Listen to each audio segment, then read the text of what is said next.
This is WISN 12 News with breaking news. Chaos at the U.S. Capitol. People stormed the halls of Congress, overtaking Capitol Police and prompting a standoff at the nation's symbol for democracy. You fight like hell, and if you don't fight like hell, you're not going to have a country anymore. Tonight, Washington, D.C. is on lockdown as some people defy orders to leave. All individuals must leave the U.S. Capitol grounds or be subject to arrest. I repeat, a curfew is in effect at 8. Tonight, as Congress works to affirm the Electoral College results, ABC News reports discussions are happening among some Trump cabinet members about the 25th Amendment, a move that could lead to President Trump's removal from office. Just minutes into session, pro-Trump protesters stormed the building. Members of Congress ran for cover. Breaking at 6, people set fire to a home near 40th and Lloyd in Milwaukee. There are reports that that home is connected to the search for 2 missing girls. Our crew was on the ground when the crowd was breaking into houses on 40th Street. Multiple people say they're angry because they don't think police care about missing black teenagers and because they believe that some of the houses on the street are used as sex trafficking businesses. Now to our big story at 10. It is good news in the fight against coronavirus. This woman is a COVID-19 doctor. She is a nurse, while she is a respiratory therapist. All 3 of these women made history today as the first Wisconsin frontline workers to receive the coronavirus vaccine. In an article today, the New York Times described Wisconsin as, quote, the state that has unraveled the fastest. It's not hard to spot the nation's COVID hotspot on the Times map. Wisconsin sits at the center. A lot of folks in the Joe Biden campaign, Bernie Sanders, are watching this. And what they're looking at as we bring in Joseph Beck here, Democratic strategist, is the delegate count. Here it is. Bernie Sanders, 174, Joe Biden, 173. Right now, we are following several big stories, including a record 6,141 new coronavirus cases in Wisconsin. Plus, video you'll see only on 12 of a fugitive takedown this morning in Waukesha County. We'll get to both of those stories in just a moment. But first, the election night that has turned into election week. Wisconsin added 728 new coronavirus cases. The state's 7-day case average is up slightly to 2,158 cases. When it begins distributing that vaccine as early as next month, much of it will come through Kenosha County. 12 News' Kent Wainscott has been in touch with Pfizer officials. 12 News is leading the way with Weather Watch 12 team coverage tonight at 5. This has really started to accumulate here in the last half hour. As you can see here in downtown. This is accumulating fast on the road, so it's going to be slippery. We were over downtown near City Hall a couple of hours ago. The officers involved will not face charges. The Department of Justice has released its entire report in the investigation, and we will take you through it with our team of reporters. Different camera angles captured the moments Officer Rustin Shesky shot Blake 7 times that hot August day. But today, Kenosha County District Attorney Michael Gravely said he did not think he could prove Shesky or the other officers did not act in self-defense. Gravely says Blake had a knife during the incident. It's a knife Gravely says Blake admitted to having when he was interviewed at the hospital after the shooting. Blake also said the officer didn't have to shoot him. Here's a recording of that interview released by the DOJ today. They didn't have to shoot me like that. They didn't have to shoot you like that? Oh, okay. The officer shot Blake after police responded to a 911 call from a woman who said Blake had her car keys and was trying to leave. The DA played some of that 911 call today. Blake is here and he has to report. The woman also claimed Blake had previously wrecked other cars of hers. Investigators say Jacob Blake resisted when officers tried to arrest him. 12 News' Derek Rose has that part of the story. Derek? Looks like he's wearing khaki pants and a sweatshirt. Exclusive video from News Chopper 12 this morning showed the moment police moved in on a wanted suspect accused of shooting 2 police officers in Waukesha County. It all unfolded live during WISN 12 News at 11 after police cornered him in a wooded area. Contact the subject in the wood line. This guy was actually camped out maybe just 40 feet into this wooded area. Dick Prescott's son actually spotted the fugitive hiding in his backyard. Prescott says his son confronted the armed man before calling 911. And this is the suspect, Nathaniel Benton, a fugitive from North Dakota. Police say he opened fire on 2 police officers at the Holiday Inn Express Hotel near I-94 and Highway 83 in Delafield. And that's not far from the field where authorities ended up arresting him. 12 News' Terry Sater is live. This is WISN 12 News with breaking news.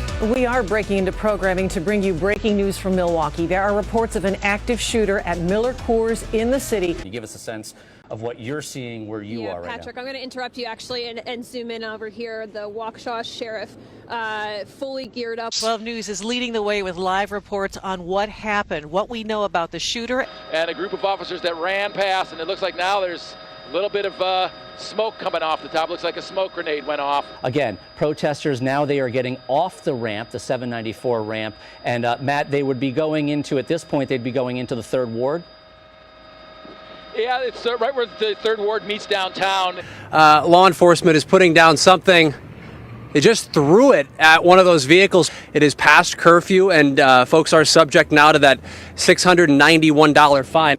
Where there is no justice, there is no liberty. Fire broke out today at a building that houses an iconic East Side bar near Farwell and North. 12 News had cameras on the ground and in the sky over Hooligans Bar. We begin tonight with breaking news. There are reports of a hit-and-run crash involving multiple people. It's happening right now at 22nd and Center. I'm going to go back to that breaking news that we told you about at the top of our newscast, a hit-and-run crash. Oh, this is a very tragic scene behind me. I'm actually going to step out of the way so you can see what we're looking at. Still working with Milwaukee officials.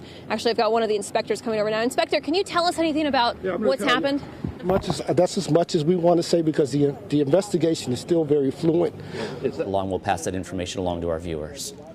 We want to go back to that breaking news, a hit-and-run crash at 22nd and Center. We're going to go live once again to 12 News' Caroline Reinwald. And Caroline, police just told you 3 children critically hurt. All right, Steph, thank you. We do want to go back to that breaking news. We're following a hit-and-run crash at 22nd and Center. Let's go live once again to 12 News' Caroline Reinwald. And Caroline, the update is the medical examiner has confirmed there is now 1 fatality. Listen to what the police chief had to say right after this happened this evening.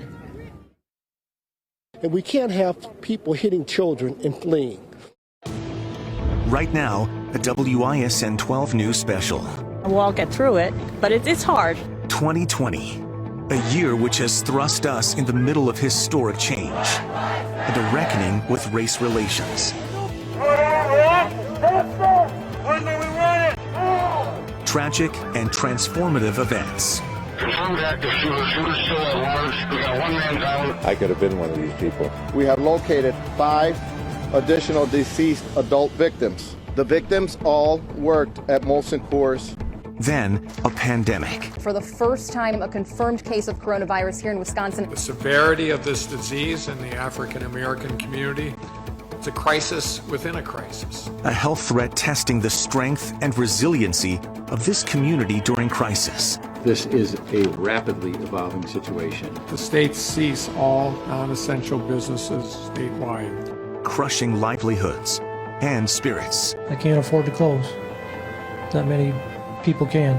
And threatening the tradition Americans hold most dear. We're risking our life to come out, but it's only a one-time thing. Long lines of Milwaukee voters risking their health, determined to cast their ballot. They have the right for a fair and safe way to vote. Through it all, heartache on our streets. This now viral video of Kenosha police shooting 29-year-old Jacob Blake, reportedly with children in his car, has stirred up unrest.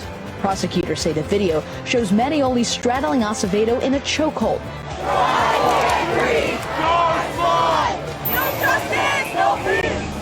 The tragedies sparked calls for change. Change in the way we act, and change in how we move forward. It's really important for us to help other people understand that everybody is equal here.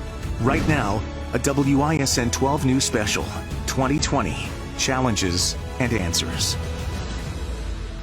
This is WISN 12 News with breaking news. We are following multiple breaking stories tonight in the coronavirus outbreak, including news from the NBA. The league is suspending the season because of coronavirus. Well, that news came after a player tested positive for the virus. 12 Sports' Stephen Watson is here. Stephen? Yeah, Utah Jazz player tested positive for the coronavirus, and the National Basketball Association abruptly suspended the season. It starts with this, an announcer telling the crowd in Oklahoma City to leave the arena. The game tonight has been postponed. You are all safe. And take take your time in leaving the arena tonight and do so in an orderly fashion. Thank you for coming out tonight. We are all safe, and you can visit OKCThunder.com for updates on upcoming games. The test result was reported shortly before the game. Just hours earlier, league owners were discussing playing games without fans in arenas. Now, no games at all for the time being. ESPN reports the player who tested positive is Rudy Gobert. 2 days ago, Gobert ended a news conference by rubbing the table and the microphones as he left the room.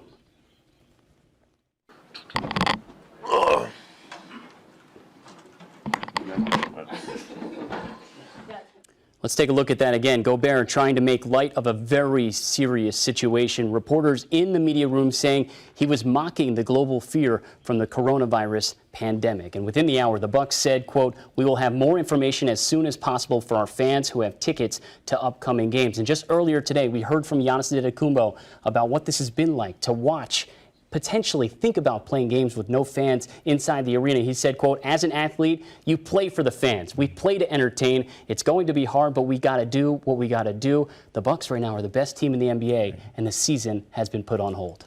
All right. So many developments tonight, lots to process for the teams and the league right now. Yeah, Stephen. We'll have more coming up in sports. All right, Stephen, thank you. And we are getting reaction tonight from Bucks fans. 12 News' Caroline Reinwald is live in the Deer District tonight. Caroline? Yeah, fans are stunned by the NBA's decision to suspend the season.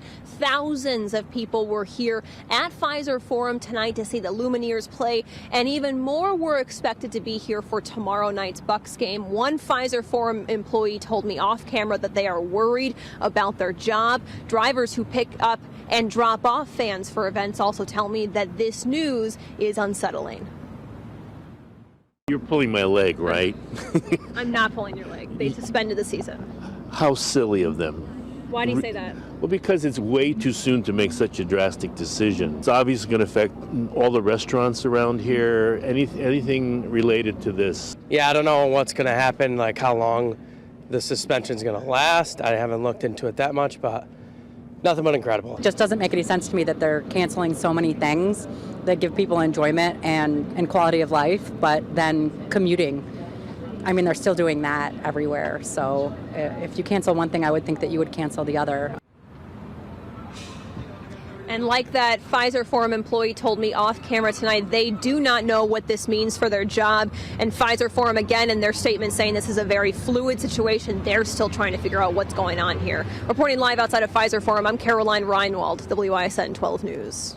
Caroline, thank you. Again, to recap, the NBA is suspending its season until further notice. The news came after a player on the Utah Jazz tested positive for coronavirus. That led the league to postpone tonight's game between the Jazz and Oklahoma City Thunder. We are waiting on word from the Bucks, and when we hear something, we will let you know. More now on the coronavirus impact. College basketball fans will not be allowed at the NCAA tournament, which starts next week. Both Wisconsin and Marquette are expected to make the tournament, but only players, essential staff, and families will be allowed in. The state of Wisconsin now reports 6 cases of coronavirus. We learned of the latest 3 cases today. One of them tested positive in Waukesha County. That person is now home in isolation. On Wall Street, stocks fell once again. The Dow Jones is now in a bear market, meaning it is 20% lower than its all-time high earlier this year. And just a few hours ago, President Trump announced the suspension of all travel from Europe to the United States for the next 30 days. That starts Friday night, but does not include the United Kingdom, and it only involves foreign nationals, not American citizens. This is the most aggressive and comprehensive effort to confront a foreign virus in modern history. I am confident that by counting and continuing to take these tough measures, we will significantly reduce the threat to our citizens, and we will ultimately and expeditiously defeat this virus. The president also announced insurance companies will waive co-pays on coronavirus tests and treatments. The government will also provide financial relief to workers unable to work because of quarantine. Now, President Trump had a campaign event scheduled for Milwaukee next week. 12 News' Matt Smith is live. And Matt, you've learned it's been postponed. Patrick, all this underscores how fast these developments are moving this evening. The White House, after the president's address to the nation tonight, has postponed 3 public events for the president. One here in Milwaukee, the other in Colorado, the other in Nevada. All this happening within the past 90 minutes. The event here in Milwaukee, scheduled for next Thursday, could have packed several thousand people here into the Wisconsin Center. It was to launch the Catholics for Trump coalition. The campaign telling us as of late this afternoon that the president was expected to be here, and beyond that, they were making preparations to keep the president and his supporters safe. Obviously, a shift in the past couple of hours. The White House in high-level meetings with the CDC and health officials today, and after the president's address tonight, 3 cancellations of public appearances for the president, again, including Patrick here in Milwaukee. All right, Matt Smith reporting live in downtown Milwaukee. UW-Madison joined the growing list of schools implementing campus shutdowns. School officials said today they're suspending face-to-face instruction until at least April 10th. They asked students to take their personal belongings and not return to residence halls after spring break, which starts Saturday and ends March 22nd. We have a web-based tool that will allow us to put classes online, and we're going to be working hard to get particularly our big lecture classes up and online as quickly as possible. We also have tools that allow discussions to occur among groups of 25 to 50. UW-Milwaukee is also suspending in-person instruction until April 10th and is extending its spring break. Concordia University just suspended in-person instruction until April 13th. Alverno College extended its spring break by 1 week. Carroll University is extending its break as well. Marquette University said plans will be released tomorrow, and for now, no changes at MATC. Today, Mayor Tom Barrett outlined Milwaukee's pandemic plan. 12 News' Ben Wagner is live outside City Hall. Ben, no new cases in the city. No new cases in Milwaukee, Joyce, but the city says that they are monitoring 4 people who are in voluntary quarantine. But tonight, the mayor is hoping that federal resources could be a key in helping the city prepare, and there are more big decisions here to be made. I think it would be foolish for us to pretend that it's not going to hit here.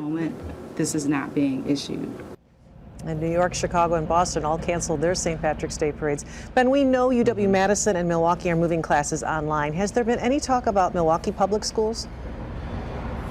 Yeah, there has been a conversation here at City Hall about that, Joyce. The health commissioner said right now they are not recommending that Milwaukee public schools close. Ben Wagner reporting live from downtown Milwaukee. Today in Washington, D.C., one of the nation's top health officials told Congress the coronavirus outbreak will get worse. Dr. Anthony Fauci would not give Congressman Glenn Grothman from Wisconsin a numeric estimate on how many Americans will be sickened. We have the experience of China. We have the experience of Italy. Yeah. Can you give us some projections? It is going to be totally dependent upon how we respond to it. So I can't give you a number. If we now sit back complacently. I'm not asking to be complacent. I'm asking for a realistic. I mean, that's what the public is looking for. I can't give you a realistic number until we put into the factor of how we respond. If we are complacent and don't do really aggressive containment and mitigation, the number could go way up and be involved in many, many millions. If we taught to contain, we could flatten it. Several large events are still happening in Milwaukee tonight. And it seems crowds are not too concerned about the coronavirus threat. At the Pabst Theater tonight, 2 sold-out shows for comedian Dave Chappelle. That's 1,300 people at each show. With this pandemic and everything that's going on, Dave Chappelle is a great opportunity to just laugh, enjoy life, not live in fear, continue with my regular routine. Half a mile away, thousands more at Fiserv Forum listening to the Lumineers. Fiserv officials say they're installing more hand sanitizer stations and using antibacterial soap in the bathrooms. Pabst Theater employees say they're cleaning before every show. The 12 News mobile app has a dedicated coronavirus section that we are constantly updated. You'll find it on the main menu. There you'll find resources, the updated number of cases, and a list of events that have been canceled or postponed because of concerns surrounding the virus. Commitment 2020 coverage at 10. The 2 candidates from Milwaukee County Executive debated live right here on this set. Our Derek Rose reports on what Chris Larson and David Crowley discussed tonight, starting with coronavirus. One of the things that is they do. Again, that debate earlier tonight. Derek Rose reporting. If you missed any of it, it's on our website, WISN.com. Weather Watch 12 now, and a welcome positive note. We'll be much warmer around here tomorrow, Mark. You see the reason why behind me. There's a lot of oranges and yellows that aren't that far away. That is an indication of a lot warmer air. You can see the high temperatures today. In Nebraska, 73 degrees, 71 in Wichita, even 58 in Des Moines. This air comes our way for tomorrow. In the meantime, strange looking sight. Fiserv's going to be a lot quieter. 41 degrees right now in downtown Milwaukee. Southerly winds at 7. That's going to help boost our temperatures for tomorrow. Pretty rapidly, we're going to warm up nicely. The first half of the day is dry, and then some showers on the way. I'll time that out, let you know our chances for some thunderstorms coming up in Weather Watch 12. She survived a shooting that killed her friend and her friend's daughter. Only on 12, how the Milwaukee woman survived and the message she has for the man accused of the crime. Living with coronavirus, how this man thinks he got it and what his life is like now.